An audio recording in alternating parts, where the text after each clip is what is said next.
Seems us today on rain resilience and risk, draining the railway in a time of uncertainty. Then a quick chat with Matt and realised he's actually got quite a very varied career on the railway. So started 31 years ago, and I know, impressive, as a signalman, but we forgive you for that. Has since sort of worked his way around the business and record manager at York, outside parties engineer while studying for civil engineering qualification, before moving on to be a maintenance programme manager at Leeds. So a bit of a home from home right here. Before moving into sort of geotechnical renewals engineers, followed by buildings renewals engineers. And then 10 years ago, came to a spiritual home, which is drainage. And he's now worked his way up to route engineer for drainage and line side for the North East route. So thank you very much for presenting that, and over to you. Thank you, Louise. It's lovely to be here. Thanks to everyone. Hello, people in the room and people online. So I hope, I'll tell you what, I'll start by managing expectations. So this is well, I don't know how long have I got? About 45 minutes. About 45 minutes of hopefully entertaining and enlightening gubbins. As Louise said, I've been doing this quite a while now, and this presentation is a bit of some words, some numbers, and lots of pictures, lots of case studies, lots of stuff that's happened, and I hope you enjoy it. And if anyone's got any questions, please feel free to ask. I imagine there will be time for questions. I'll leave that to you. I won't be able to see hands or whatever, but I imagine that you'll facilitate that marvellously. So, as Louise mentioned, I'm route engineer, drainage and line side for North and East route of Network Rail. North and East route extends as far south as the former Nottinghamshire coalfield, all the way up to the former Northumberland coalfield, all points in between apart from the East Coast Main Line. A really varied route in terms of drainage and line side management, lots and lots of challenges, and you'll see plenty of those in this presentation that I'm going to give you now. I'm really passionate about drainage. I think it's absolutely wonderful, and my passion is such that all of my ex-wives can attest to it. It's really been a big part of my life ever since I was a signalman. When I used to flood, I was signalman at a particular box outside Leeds, and it always used to flood, and no one could tell me why. This is in the 90s when we didn't have drainage teams, we didn't have geotechnical teams even. The structures team did everything as far as I remember. It was quite an incredible time. It was really skeleton staff and people were stretched all over the place. And I got fascinated by how the railway drains, why it flooded, and I always wanted to do something about it. So here I am. Right, without further ado then. So this is a vision. Now, it's not my vision. I subscribe to it, but it's Network Rail's vision. We need to be more resilient to adverse weather. Adverse weather is coming our way, like it or not.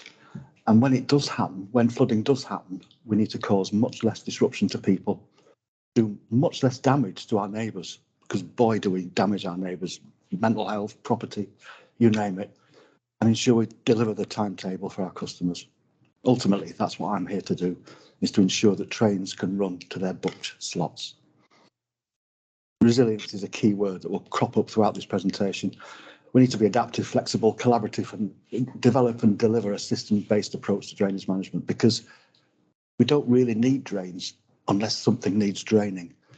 So it's brilliant to see colleagues from the track world, from geotechnical world, from all aspects of the railway attending this course today. And my conversations at work, they're with all sorts of, all shapes and sizes of people. Signalling engineers, electrification and plant engineers, telecoms engineers, because water, as we all know, affects everything. Just some fast facts about flooding and climate change. We are entering a period of uncertainty, that word again, and we are getting wetter. Days of very heavy rain are becoming more frequent in this country. There's a fact there which I haven't checked, but it looks credible enough. What would have been a 1 in 125-year flood event in the 60s and 70s is now more likely to be a 1 in 85-year event. So we're seeing those really high intensity events becoming more frequent. We tended to get dry summers. We've all seen the droughts in recent years. But when rain does fall, we get all sorts of different adverse effects. There's the first flush effect. There's rain falling rapidly on dry ground, which runs off really quickly. And the rivers, which are the ultimate recipients of all this water, are rising to peak, ever higher peaks.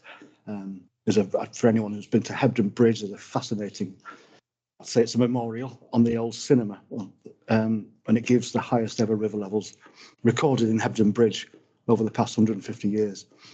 And the top 6 are all within the last 8 years. So things are changing rapidly in front of our eyes.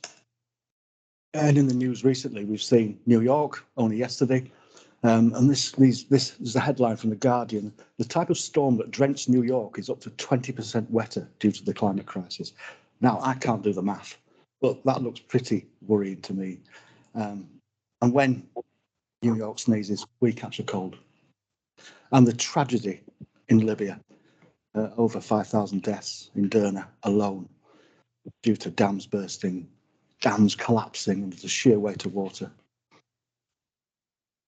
Right, closer to home. Does anyone know where that is? I'm looking around the room, several people are nodding. Nearly everyone is nodding, actually. Yeah, it's Watford. 16th of September 2016, a change in the catchment led to a lot of water collecting at the crest of the cutting and scouring up the slope and depositing material on the tracks. We had a really lucky escape there. And that led to all sorts of recommendations that we're still in the process of discharging.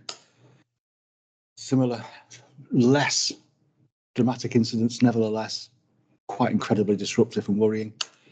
Heworth on the left, freight train derailment caused by wet beds that developed really quickly due to a blocked outfall. And Baildon on the right, which has happened several times, Claire knows all too well. And this is caused by a surcharging culvert, and the water ran in a cutting and washed out the embankment. And the masonry you can see there in the washed out formation is the original masonry penning beneath formation level from the 1880s. And the most tragic and recent of all is Carmont, 12th of August 2020. But ultimately, I'm here to stop that happening ever again. And I know that everyone I work with is similarly focused. I'd like to talk about the impact of rainfall on our track. That fact is my own inadequate, inept calculation, but it's based on average rainfall across the northeast route. 26 billion litres of waterfall every year on our track. That's based on a railway corridor, assuming 20 metres. A millimetre of rain yields a litre of water over a square metre. That's a lot of rain. Now, we do have the biggest filter drain in the world, the railway, but nevertheless, this is going to pop out somewhere. We've got a lot of water to manage. And unless water can get away, either through pipes or through a free draining ballast layer and a well-drained subgrade, we get real problems. Ballast deterioration, subgrade erosion, subgrade strength failure, and poor stiffness characteristics, all of which can lead to track geometry problems, speed restrictions, avoidable maintenance work, both manual and mechanical. And I believe that the quality of our track is directly related to the condition of the ballast formation and drainage. Components interact. And if we keep our drains clear and free flowing, we can help avoid train delay, cut maintenance costs, and increase asset life. So as I've mentioned, poor and ineffective drainage identified as a key contributory factor in major incidents. There's several more there, but we've got Heworth, Baildon, Watford and Carmont. In terms of losses to Network Rail, there's financial losses, setting aside the tragedy of lost lives. Premature earthworks renewals, £30 million a year due to inadequate drainage. Additional track maintenance, unnecessary track maintenance, I might add, £10 million a year. And Schedule 8 train delay, that's where we've failed to deliver the timetable, £10 million a year. That's across the company. That will only grow unless we start to make our drains function as they should. Some interesting facts there. Now, these came from the technical authorities' research into why drainage matters. Sites with poor drainage have 1.8 times more track faults, 6 times more wet beds per mile, and 50% more twist faults. And sites with poor drainage need 3 times more tamping or stone blowing, twice as much manual lifting and packing, and 4 times more money spending on it. Not only does it make economic sense to have good drainage, I think it makes great engineering sense as well. And I put this graph in because I really like, there's a little kink in it, which is really funny. So this is the relationship between rain and the cost of wet bed remediation. Now, it's L&E and East Midlands North and South. So this is pre the recent reorganisation that created the routes and the region. So if you think of L&E EM North is north of Doncaster, and L&E EM South is south of Doncaster. And you can see the green line, the purple line is average rainfall. And look at that kick in 2012-13, led to a huge spike in costs of wet bed remediation. It's not the most scientific graph, but I think I do like simple things like that. And I think that tells a really compelling story. So if we get the drainage working, we can manage the rainfall and we reduce these millions of pounds that we spend on keeping the trap stable. As Louise mentioned, my current job is route engineer, drainage and line side for North and East route. So my focus currently is on North and East route. And it's quite a biggie, you know, there's 1,017 miles. That's more than Denmark, it's more than Ireland. It's a big route. And we've got a lot of drainage assets, over 44,000. Crudely bundled into over 2,000 drainage systems. That sort of number will only improve as we learn more about that drainage systems. We've had 478 floods since 2009, and over 6 million minutes of train delay. Rainfall is largely staying steady. As I mentioned before, the frequency and the volume of rainfall is intermittent and is altering as time goes on. But the average level of rainfall averaged over a year is fairly constant. I'm gratified to see that on both the minutes delay graph and the service affecting failures floods graph, since 2019-20, there's been a year-on-year decrease. But if I pop a nice little, what's that line called? What they call those lines? Trend lines. If I put a trend line on, the trend is still upwards, which is really concerning. So we're not there yet. And that's a map of all the flood sites we've had in North and East routes since 2009. The green dots are floods. And those red dots are the ones where we haven't fixed them yet. So, job for life, I tell you. It really is a constant battle to learn enough, to find out enough information about these sites to get to root cause and to implement effective fixes. So why do we flood on the railway? It might sound obvious, you know, rain is perhaps what I would think of as the most obvious contributor to railway flooding. When we get saturated catchments especially, you know, we get surface runoff, we get far too much water entering our drainage systems than we can cope with. Probably the main root cause. I've often said, though, that people are probably the main root cause of flooding, in that they mismanage their catchments, they allow water to flow to a lower level in an uncontrolled manner, don't maintain things, we don't size things appropriately. But it doesn't help that the North and East route runs through some hills with really flashy catchments where we're subject to rapid fluctuations in water level in the streams and rivers we have to accommodate. Geology is a huge factor in how effectively we drain. Coal measures tend to drain really well, chalk and limestone even better, but where we pass through shales and we pass through mudstones, particularly Jurassic shales on the East Coast Main Line, we enter a whole world of pain. Ostensibly, sedimentary rocks are permeable, but you know, they deposit so much silt in our drainage systems that they have to be cleaned regularly, and often it's impossible to keep on top of the job. Vegetation is a fascinating topic because, as everyone knows, trees and plants absorb water through interception, but too much vegetation can lead to far more problems of a different nature. So there has to be a real balance between vegetation and drainage management. And land use, it's credible how our urban catchments are much harder than when the railway was first built. So a quick example of that is Corby in Northamptonshire, where we accommodate a small watercourse, an innocent watercourse called the Willowbrook North, in an aqueduct with twin channels. I'm looking at Tom now because he's laughing. And Corby started as a village. When the railway was built, it was a village with a church and a pub and a smithy.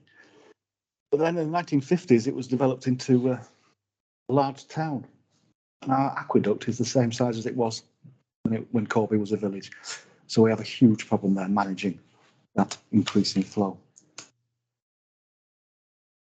In terms of risks, the risks we face on the railway in relation to water: prolonged and heavy rainfall and surface runoff. Groundwater. I think groundwater is really misunderstood. It's great to see Claire here today because you were always a really articulate explainer when it came to groundwater, and it's never been really factored into the way we manage water in the drainage team. It's a real area of improvement for us. Third-party drainage risks is a growing problem, especially with the diminution in funding for local authorities, because their drainage teams have been squeezed and they're less able to respond to our complaints of poor drainage or neglected drainage by third parties. And we counter that by collaborative projects. I always believe that George is better than War. I will only go and seek legal redress as a last measure. Often it's unavoidable. However, it's always better to try and seek common ground and work with third parties to manage risks. And the biggie for me, systemic lack of data. The drainage inventory we have is improving, I think it's fair to say, but historically it's been appalling. Despite really, bold endeavours in the past 10 to 15 years to improve it, we're still in a position where we can't demonstrate where our drainage systems are. We can't quantify them. We certainly can't calculate their capacity or understand how they really function. That's a huge area of development for us at the moment. And how do we reduce flood risk? So inspection, maintenance and rapid response, absolutely fundamental. We are setting up dedicated drainage teams currently who will be tasked with investigating and inspecting our drainage systems on a risk basis. And then from that will follow proactive maintenance and, should it be necessary, jetting and CCTV to understand root cause of problems. We do deliver physical work. That's refurbishment, renewal and new build where necessary, where components are beyond their design life or they just simply don't work anymore. We are pioneering routes in remote condition monitoring, and this is in partnership with East Coast and East Midlands. We have a large network of CCTV cameras, fixed solar-powered CCTV cameras that provide an image every hour on the hour.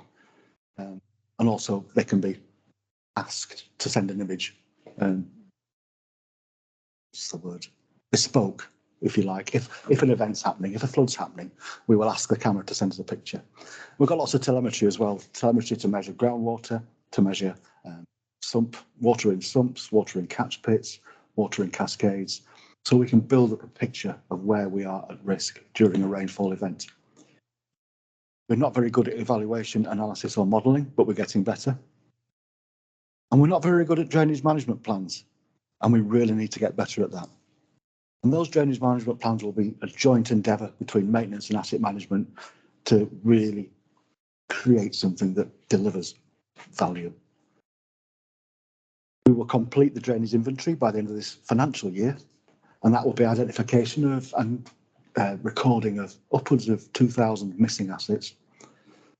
And we are in the process of developing standard operating procedures, and I'll come on to that later with a case study. That's a picture from our CCTV screen, which is hosted by a third-party website. And all those pictures were taken, well, yesterday, actually. If I was to go on the website now, the pictures would be live. Really, really valuable in understanding risk. And we share these images with control and with the maintenance teams in the delivery units. That's an example of the telemetry screen. So all those graphs are showing water level. So we can monitor the effect of a rainfall event on our drainage systems. All these telemetry installations are at critical points in our most critical locations where we have experienced historic flooding.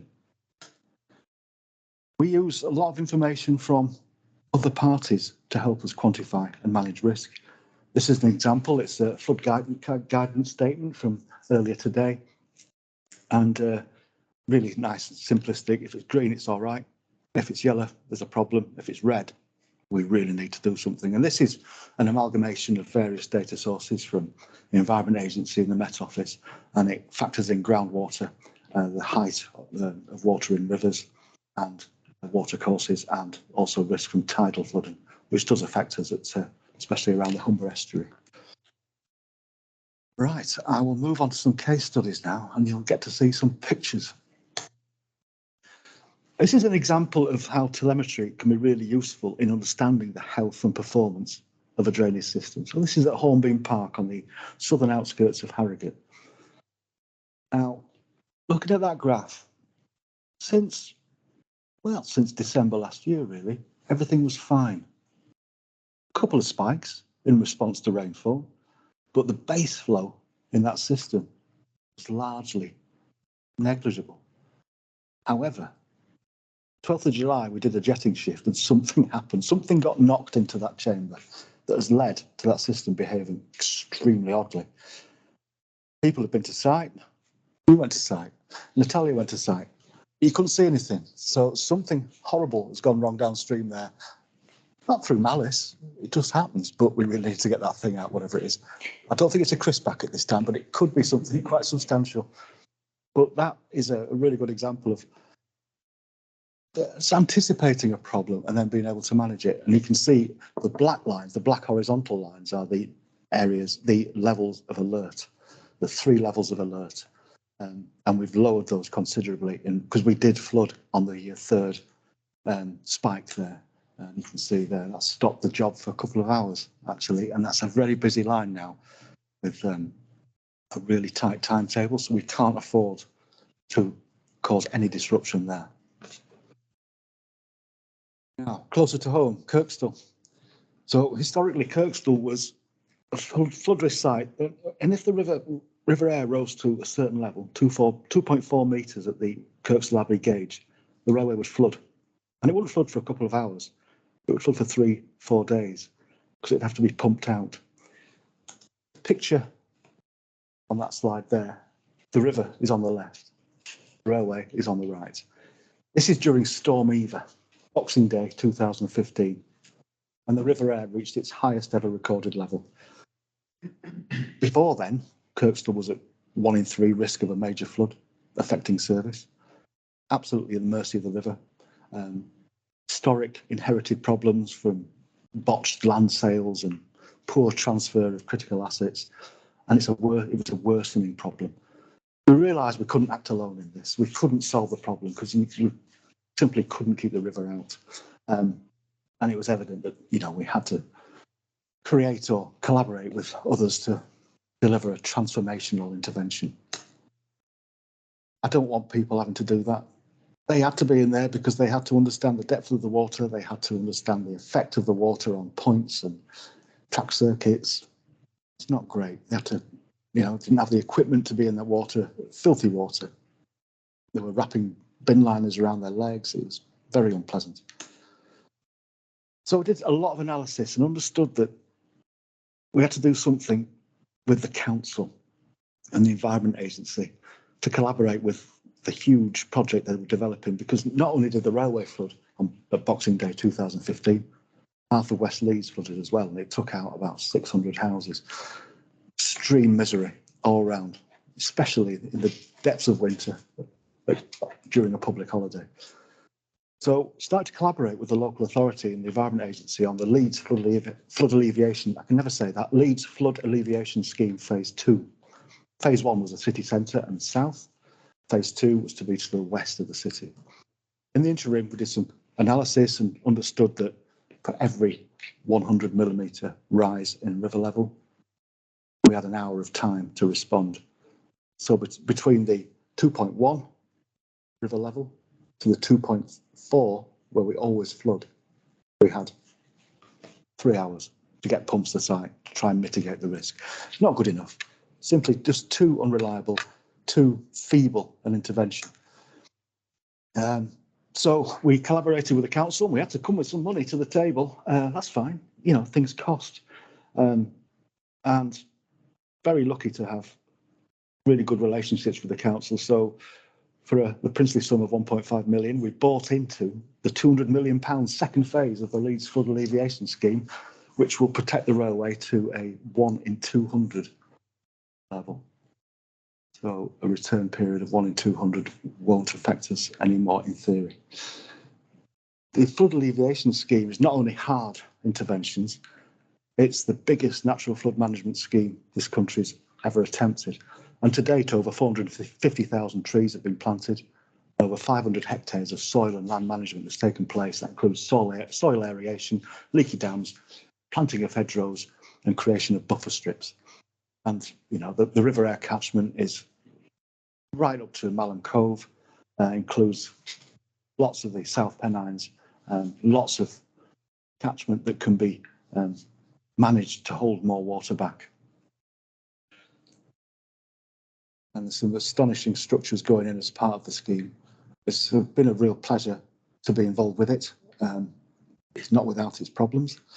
I'm sure there may even be people on this call who have felt the pain of this project, because something of this complexity doesn't happen easily.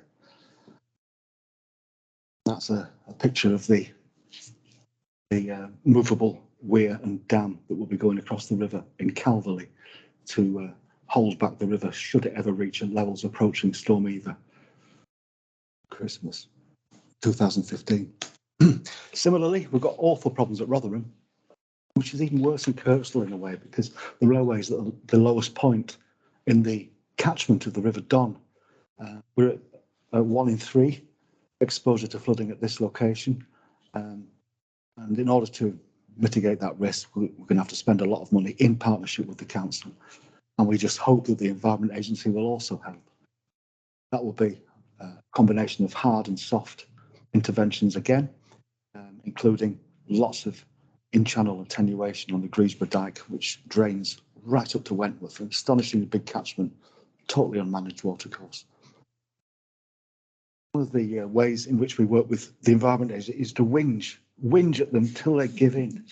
And you can see there the river level at Rotherham Forge Island includes a predicted river level, and that's absolutely fundamental into how we manage the river level there, and so we can prepare.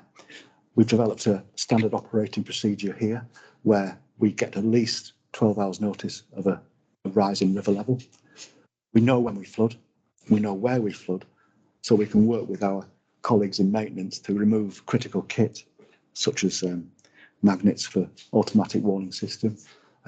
We can turn the signalling and overhead power off to prevent damage to critical components. And we can just leave the railway to flood, and then we know when it drains down. So it's a minor victory, but we will never be free of flooding here until we work with the council to deliver a whole system solution. I need to ask at this point, Louise, how we're doing for time? 6. 6, so that's half an hour. Right, thank you. Right, I'll carry on. 2 more case studies then. This is at Gelded Road, again, in Leeds, where we have had astonishing problems with track. Now, this is a really good example of where maintenance and asset engineering in track have said, there's too much water here for to manage. You know, temporary speed restrictions on and off according to rainfall, fluctuating water levels, real risk. I mean, this is a key location on the Transpennine route, and you can see when it was really bad, lots of water in the down 4 foot there, and water above bottom of sleeper level. Really not good. Really not good. So the first job for me was to find the outfall. We had absolutely no idea where the outfall was for this system. There were no records. Our mapping system was completely silent on the matter. No one had ever jetted the system. All records of installations in the 1990s had been lost. So we had to start from first principles. So in conjunction with colleagues from the TransPennine Route Upgrade project, we started to look at old maps. The image on the left is from Leeds City Council's historic drainage mapping, which is an invaluable source of information. The image on the right is our GeoRINIM mapping system with an old map overlaid. And the keen-eyed amongst you will see a symbol, well, top lefty, TKS, tanks. Clue in there, maybe? So I went to site. Now, this is a strange parcel of land that's appeared to be owned by Network Rail on a 99-year lease, so it probably missed out of interventions and maintenance plans in the past. So it's a bit of a no man's land, but there was running water there, audibly, full of old tyres, historic fly tipping site, bit of a nightmare. Nevertheless, got some really willing lads in works delivery. And they went to site and they cleared the area. 2 lorry loads of muck and debris were removed. And then we started to dye test. We dye tested from the last visible trap drainage chamber on the embankment above.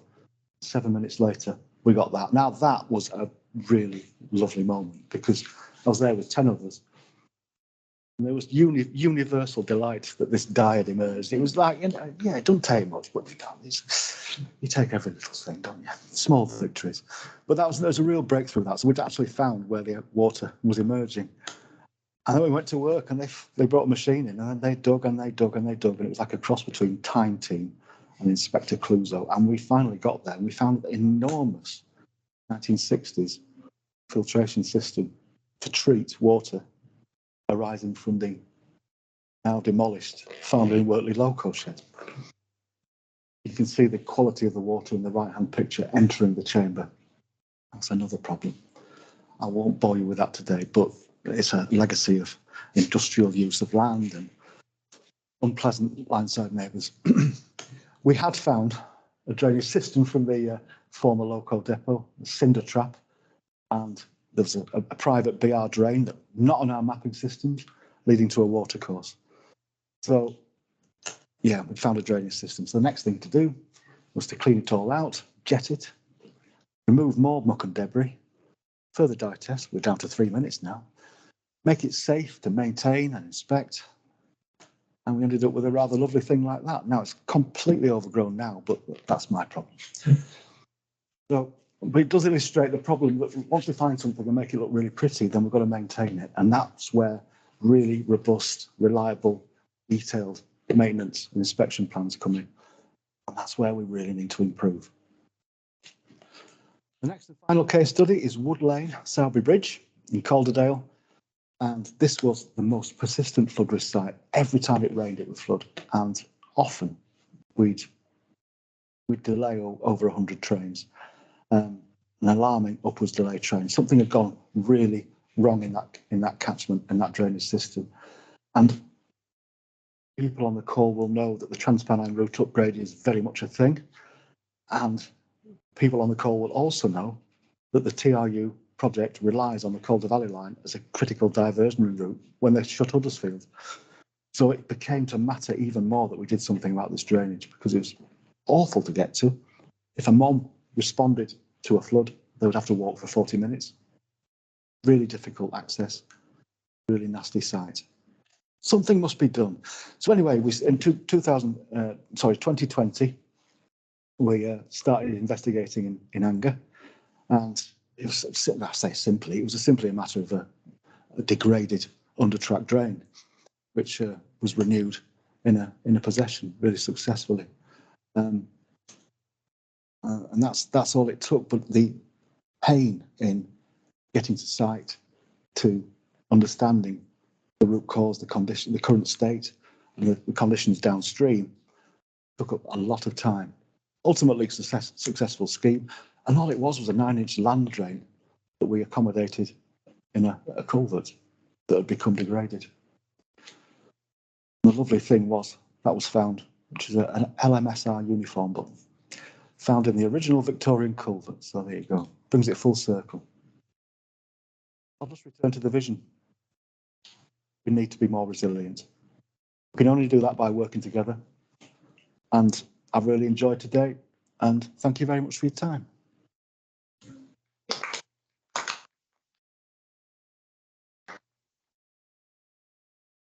Thanks very much, Matt. So do you have any questions in the room or online?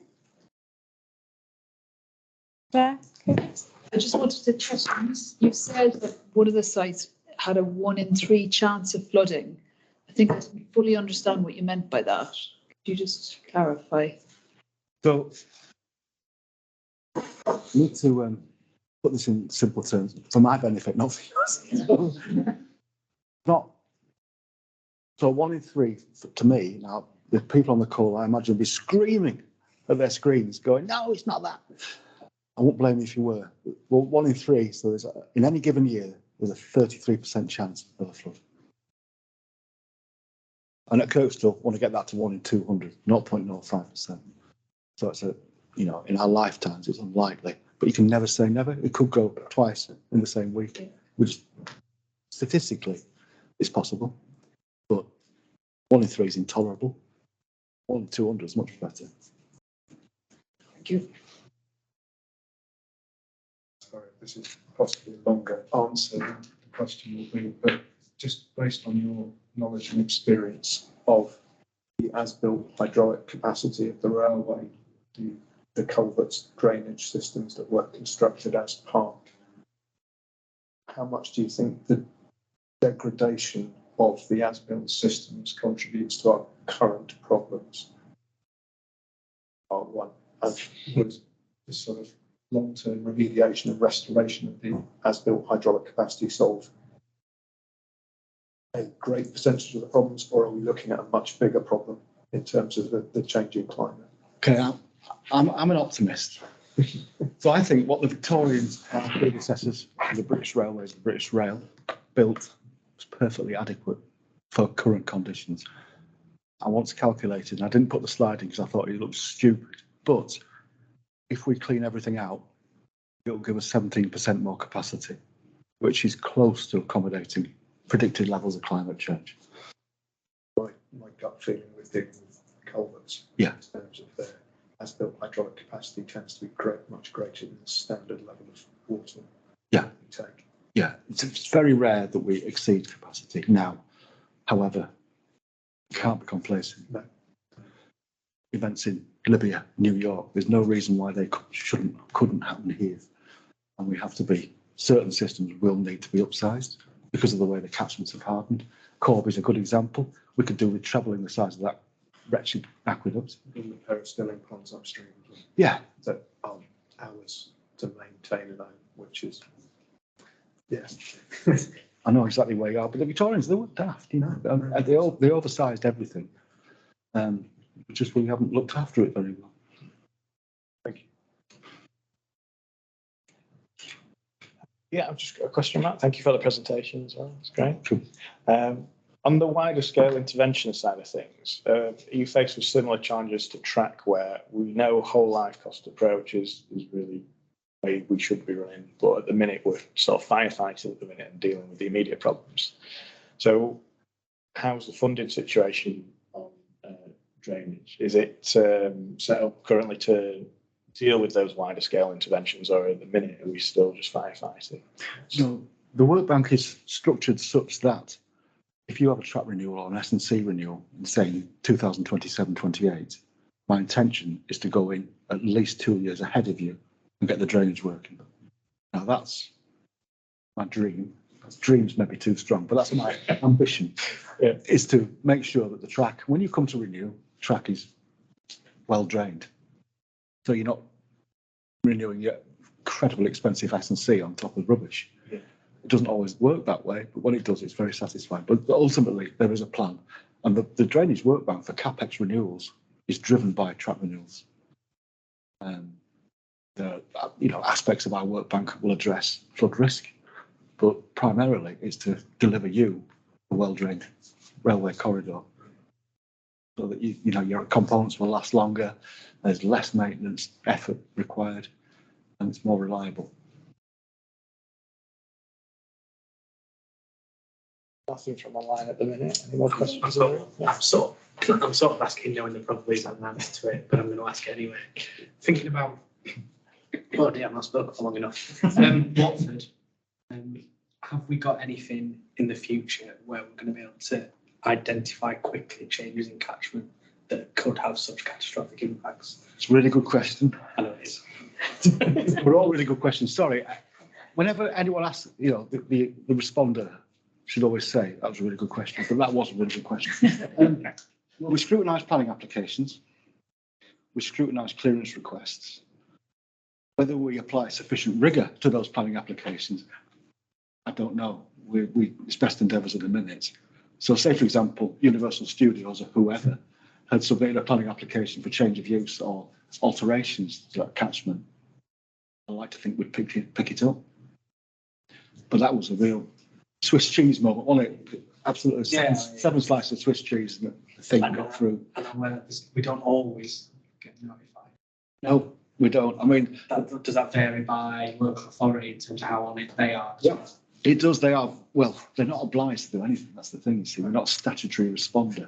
However, we have good relations with planning authorities and they tend to give us everything within a 500-metre corridor. But things do get through them. And we've had developments. Developments have happened that we haven't been notified about and they've caused us problems. And then it's extremely difficult to get something changed because it has to be an appeal and we're not set up to appeal in a structured way. So when we were doing the Scotland project, there was somewhere in Glasgow where there was 3 suds ponds built at the crest of a cut-in within 5 metres of the crest of a cut-in, and no one in Scotland knew about them. So that's just going to get really happening. Yeah. So it will happen. It does happen, but we try our darndest to make sure it doesn't happen. There's the INSAR project. There's some research being done by the geotech team in Technical Authority using INSAR, and I can't remember the details, but I think it is looking at change in land use. So it'll be looking at kind of surface changes as well as if we get material building up aggressive cuttings, as far as I know, but it's just worth knowing that there is some work going on around this that I think might help with this problem. Brilliant. Thanks, Claire. Oh, yeah. Oh, that's a question. That's maybe a bit vague or a bit big question, but considering you've been in drainage for about 10 years, what do you see as the kind of biggest changes that have happened in the last 10 years that maybe change your day-to-day or how Network Rail manage drainage? Well, when I first started, there was absolutely no money for any meaningful interventions, simply because drainage was seen as it was described by our esteemed predecessor as a slave asset. Yeah. Which I found remarkable at the time, and I found it even more remarkable now. It's certainly not a primary asset, and we serve parent assets, but to call it a slave asset, that did tend to colour the conversations that we had. So it took me 5 years to get any money to do anything. And when I did get it, it was spent on flood risk reduction or third-party schemes or things like that. So the biggest change has been availability of funding for meaningful interventions. And I think that the higher-ups now get it. They've had that many reminders of the power of water and the impact of bad management of water. I went through them earlier. That it can no longer be ignored. It's a huge, risk to life. It's a huge reputational risk, and it's a huge cost. So that's been the biggest change. Has been drainage literacy at the highest levels in the corporation. And now I understand that the chief executive of Network Rail regularly tells our boss, asks our boss, why haven't you set up dedicated drainage teams yet? So it's that level. Yeah, that's the biggest change. 2 questions. Oh, blimey. First one is the second one's based on the assumption of the answer to the first. The 1 in 200 level, that has increased over the years, hasn't it? The flood level. Or is it based on a per catchment area? Blimey. I think the flood risk as expressed in return periods has increased, yes. Yeah. Simply because our assets have degraded. We haven't maintained them. Okay. So the river air at Kirkstall, which is an example, Storm Eva, Boxing Day 2015, that river levels, highest ever recorded, was calculated as a 1 in 230-year event. So less than 0.05% likelihood in a given year. And that's the highest ever level. Return periods are really difficult to calculate because it involves so many different sort of elements. I can't do it. The Environment Agency tend to do it for me. Yeah. And they come out with something, 1 in 230. Storm surges, 1 in 80, things like that. The run-of-the-mill floods that they stop the job on the Calder Valley line, 1 in 2. And they are increasing. So as rainfall increases, as catchments harden, as our assets degrade, as our maintenance falls away, the likelihood will increase. Yeah. Therefore, the return period will change.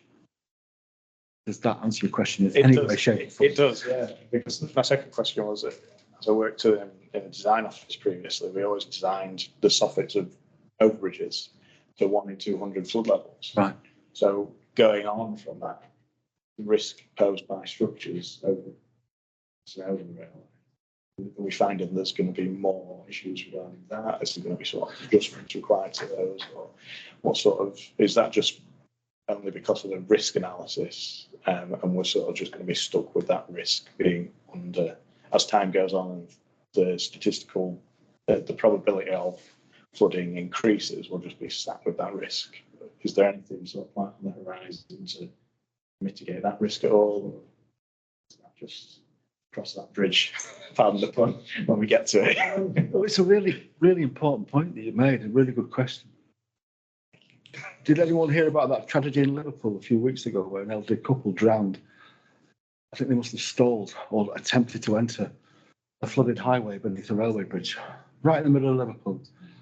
And yeah, they couldn't get out of the car for whatever reason, pressure or infirmity or some other ailment, and they died. And you looked at the pictures, there was a car covered in a sheet. And the railway water levels were incredibly high underneath that bridge. And that couldn't have been anticipated, I don't think. I don't know if the drains were working. I don't know if the drains were present, so I think I mentioned earlier in the presentation that what was a 1 in 125-year event in the 60s and 70s is now a 1 in 85-year event. I think they're the right numbers. So, yeah, because of the increased frequency and volume of rain, return periods are shortening. Yeah. So that's one of the areas we have to be really mindful when we deliver a new system or a renewed system, that we have to size it for the catchment, and that's something we've never done well. Were you specifically talking about under bridges over rivers there? Over bridges, over rivers. So Railway under bridges, river over bridges. Sorry. The environment is quite, I only noticed them coming through recently. They will, first bid is massive improvement. You can, based on what is actually possible, bring them down from that, depending on your specific circumstances. This is on my heritage railway. We're doing a bridge renewal over a river, and basically we can't raise the soffit, which there's no engineering feasibility that will allow us, and they've accepted that. But you've got to demonstrate that. But in general, they ask you to bring it above. They still ask for bringing it above the 1 in 200 year, because that's what they ask us first. And that's ever getting higher. Yeah, plus climate change. Yeah. So maybe change the climate change percentage as time goes on. They still ask for it. Sorry, I completely misinterpreted your question. I thought you took. No, it's my terminology was incorrect. I think under bridge over bridge. I have another question, if that's all right. In terms of resources and people who like drainage and might want to work in drainage, etc., how does that, what does it look like looking into the future? Are there people, do they get into it through civil engineering degrees? And how do you pull people into working in drainage? I'm thinking of recent recruits, civil engineers. Yeah. Absolutely, civil engineers, and we're attracting graduates at the moment because the work is varied and interesting and productive. So I'd like to think that we can continue to attract people to the team. I mean, Natalia, you joined us, didn't you? You moved house to join us. It's quite incredible. So yeah, I think it's a niche market. It has to be said because it's not glamorous. My dad used to say there's no votes in drains, but it's really, really rewarding and fascinating. It encompasses history and geography and, in certain cases, politics. It's all aspects of human life are there and physical life. That was a bit of a politician's answer, wasn't it? Sorry. We've got any more questions online or in the room? Online, it's quite quiet in the chat, so That's let's all go through there. Okay. More? Well, I think I already know the answer to, so it's not really a fair question. But the system-based approach to drainage management, I think, is a key to it. Certainly managing it within Network Rail as an organisation. In terms of the, if you could say there's one thing I want to improve in terms of the system-led approach, where would you see? Sorry, putting you on the spot unintentionally. There must be a big barrier that you think if I could remove that might help. Is it people talking? Is it resources? Is it funding? What would be your biggest improvement to a system-based approach? Mapping. Asset information and mapping. I think it all starts with that. You can imagine trying to manage a structure if you didn't have any drawings or you didn't have any assessment. You know, a good asset information system that can be mapped, that's accessible to all, that's clear and simple. Not simplistic, but simple, diagrammatic, can really help. And that can be the vehicle on which we drive risk-based maintenance, system-based drainage maintenance. And that's how we can help track be better and signalling be better. And how we can improve our reputation with our line-side neighbours and stakeholders. And without good asset information, we will always fail. And we're doing that, aren't we? We are improving that. I'm looking at Natalia again because she's up to her Oxford in data at the moment, and just adding missing assets to our drainage asset inventory in a structured, intelligent way, scientific way, and it's proving absolutely invaluable. This is my plea to you not to give up. Pardon? All three routes. Yeah, all three routes. We won't leave you behind. I'm working on something. We'll talk to Natalia. She's busy enough. Just a quick question about the environmental impact of flooding. Are there any sort of, I imagine Ramsar sites are a bit of a sort of a balancing act because they're sort of marshy. So, what kind of, are there any targeted areas where we know that, like triple SSI sites, things like that, where flooding is particularly painful, shall we say? Yeah. And we're sort of target certain areas in that regard. Yeah, there's a couple. There's south of Peterborough, Stilton Fen, which English Nature want to expand, and they want to bring the bodies of water ever nearer the railway, reconfigure the ditches, which sounds great on paper, but I'm not clever enough to understand the impact of increased levels of water adjacent to an embankment that's made of blinking peat. So it's a real worry, and I'd love to say yes, but I'm not going to, because they don't know what effect it will have on overhead line, on track, on earthworks, all the railway assets.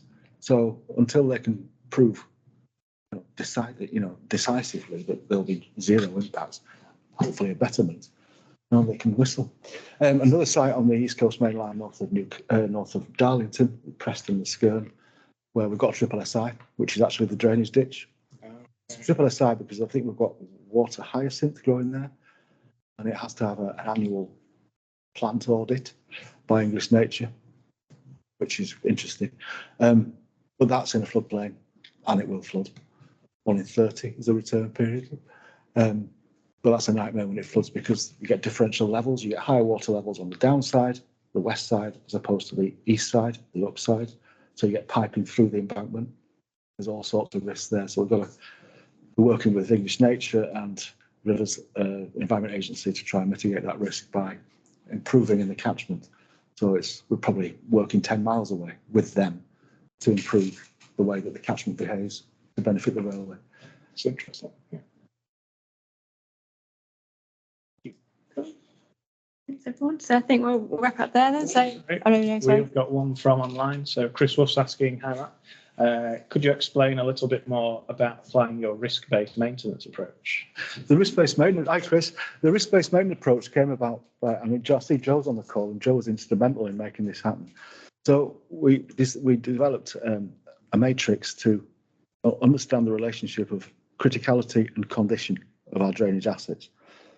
And as you might imagine from a 5x5 matrix, which is what it was, if you get a 25, that's the worst condition assets at the highest criticality locations, and they get special attention. They will get inspected 4 times a year, and they will get maintenance work twice a year. And then it all grades back down to the lowest risk with the best condition assets, which will get inspection 3 or 5 times a year, depending on route criticality and maintenance arising in response to reported faults.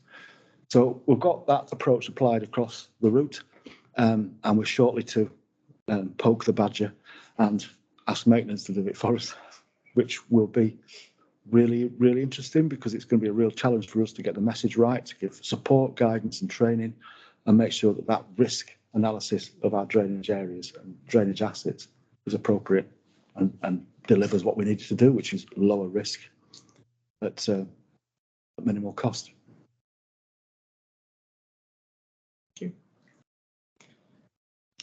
Cool. Well, I think if that's everything, if we just thank Matt in the usual ways.